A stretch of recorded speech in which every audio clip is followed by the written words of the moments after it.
வெளிச்சத்தை பார்க்கும்போது நமக்குள்ளேயே ஒரு நம்பிக்கை உண்டாகும். அதனாலேயே பலருக்கும் வெளிச்சத்துல இருக்கிறதும் ஒளி விளக்குகளை ரசிக்கிறதும் ரொம்பவுமே பிடிக்கும்.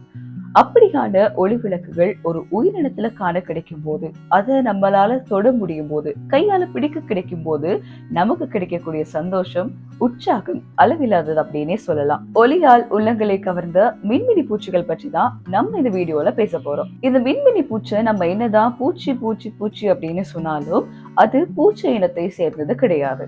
அது வண்டு இனத்தை சார்ந்தது. மின்மினி பூச்சிகள் எதுக்கு ஒளிய வெளிப்படுத்துது அப்படின்ற ஒரு கேள்வி எல்லாருக்குமே இருக்கும்.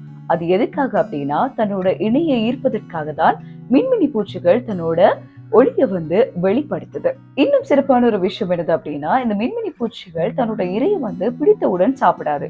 அதை கொண்டு போயிட்டு அதை மயக்கம் அடைய செய்து, அதுக்கப்புறமா அது கூழ்மமாகிறதுக்கு அப்புறமா தான் அதை ஒரு தண்ணீரை உறிந்து குடிப்பது போல அது குடிக்கும். அதுக்காகவே அதனுடைய முன்பகுதியில அதுக்கு ஒரு கொடுக்கு கொடுக்கப்பட்டிருக்கு. இந்த மின்மினி பூச்சிகளை பொறுத்தமட்டில் இதுகளால வேகமாக பறக்க முடியாது.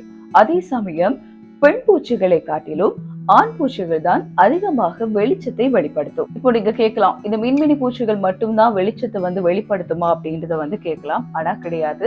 இந்த மின்மினி பூச்சிகள் மாதிரி ஒரு சில காளான்கள், ஒரு சில தாவரங்கள், ஒரு சில மீன் வகைகள் அப்படின்னு சொல்லி எல்லாருமே ஒளியை வெளிப்படுத்தக்கூடிய விலங்குகளும் இருக்கு. இது என்னப்பா சுவாரஸ்யம்? இப்ப நான் சொல்ல போறதுதான் பெரும் சுவாரஸ்யமாக இருக்கும். இந்த மின்மினி பூச்சிகளுக்காக மும்பைல பந்தர்தாரா அப்படின்ற ஒரு இடத்துல கச்வா அப்படின்ற ஒரு திருவிழா இந்த மின்மினி பூச்சிகளுக்காக நடத்தப்படுதான்.